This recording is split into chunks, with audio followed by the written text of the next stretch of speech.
Assalamualaikum warahmatullahi wabarakatuh. Di sini kami akan mempresentasikan tentang dinamika kelompok yang berjudul kelompok sosial. Perkenalkan, nama saya Nadia Nasrilla dari kelas T2A. Dan saya Randy Rahayu dari kelas T2A. Dan saya Syafa Asyara Putri dari kelas itu sekumpulan individu yang saling bekerja sama, berinteraksi, dan hubungan timbal-balik. Ciri-ciri yang pertama merupakan satuan yang nyata dan dapat dibedakan dari kesatuan manusia yang lain. Kedua, memiliki norma-norma yang mengatur di antara hubungan para anggotanya. Ketiga, memiliki kepentingan bersama. Keempat, adanya interaksi dan komunikasi di antara para anggotanya. Kelima, memiliki struktur sosial. Faktor pembentuk kelompok sosial, kedekatan, dibagi menjadi dua. Yang pertama, kedekatan geografis tempat tinggal. Yang kedua, kedekatan geografis daerah asal. Kesamaan dibagi menjadi tiga. Yang pertama, kesamaan kepentingan.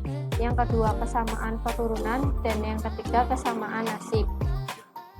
Dasar-dasar pembentukan: kesamaan darah dan keturunan, kemudian daerah atau wilayah yang sama, dan ciri fisik yang sama, lahir kepentingan yang sama.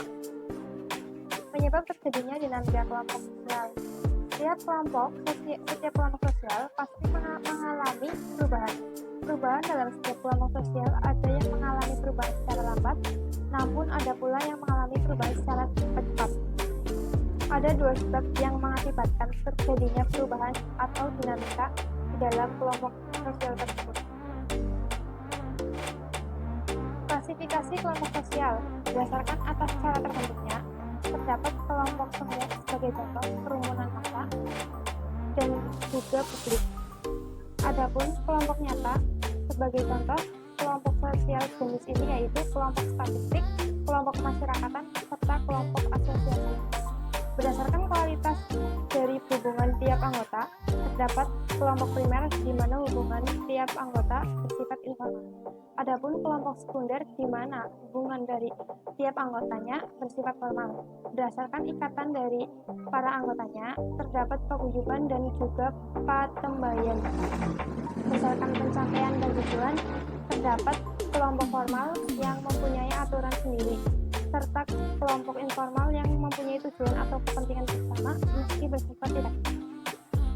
Karakteristik: untuk masyarakat desa, agraris, solidaritas yang tinggi dan memiliki jiwa kekeluargaan. Untuk masyarakat kota, non-agraris, individualisme dan egoisme, bergerak maju, mempunyai sikap kreatif, radikal, dan dinamis. Hidup kelompok dapat membantu kita untuk mempermudah menyelesaikan suatu urusan, tugas atau tujuan dengan cara bekerja sama. Pekerjaan yang terasa sulit kita kerjakan sendiri akan menjadi lebih mudah jika dikerjakan kelompok. Kriteria ada 4. Yang pertama, kriteria kebudayaan, kriteria fisiologis, kriteria pelaku, dan kriteria ekonomi.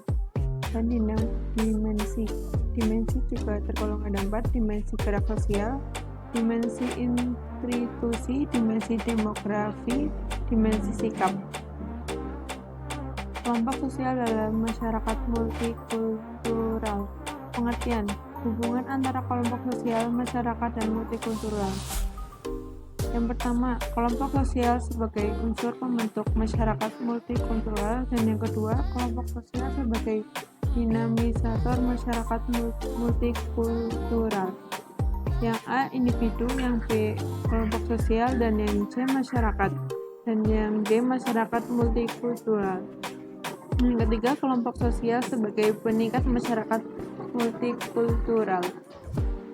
Kelompok sosial yang pertama bersifat tetap, yang kedua memiliki tujuan yang sama, dan yang ketiga integrasi jelas dan berfokus.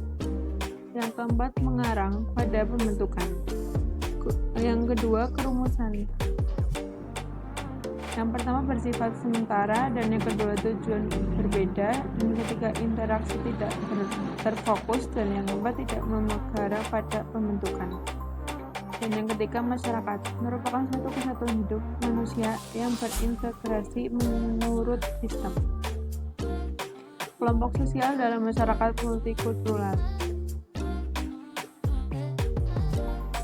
Masyarakat multikultural di Indonesia Yang pertama, timbulnya masyarakat multikultural di Indonesia akibat adanya keanekaragaman ras berdasarkan ras Mongoloid atau kulit berwarna kuning sawo matang dan rambut lurus dan bulu badan sedikit, dan yang keempat mata sipit. Dan yang kedua ras Kaukasoid, yang pertama hidung mancung, dan yang kedua kulit putih, yang ketiga rambut pirang, dan yang keempat kelopak mata lurus. Dan yang ketiga ras Negroid, yang pertama rambut keriting, dan yang kedua kulit hitam, dan yang ketiga bibir tebal, dan yang keempat kelopak mata lurus. Timbulnya masyarakat multikultural di Indonesia akibatnya adanya keanekaragaman di suku bangsa. Dan yang ketiga, timbulnya masyarakat multikultural di Indonesia akibat adanya keanekaragaman golongan. Dan yang keempat, timbulnya masyarakat multikultural di Indonesia akibat adanya keanekaragaman agama dan kepercayaan. Sekian presentasi dari kami, semoga apa yang kita sampaikan bermanfaat. Assalamualaikum warahmatullahi wabarakatuh.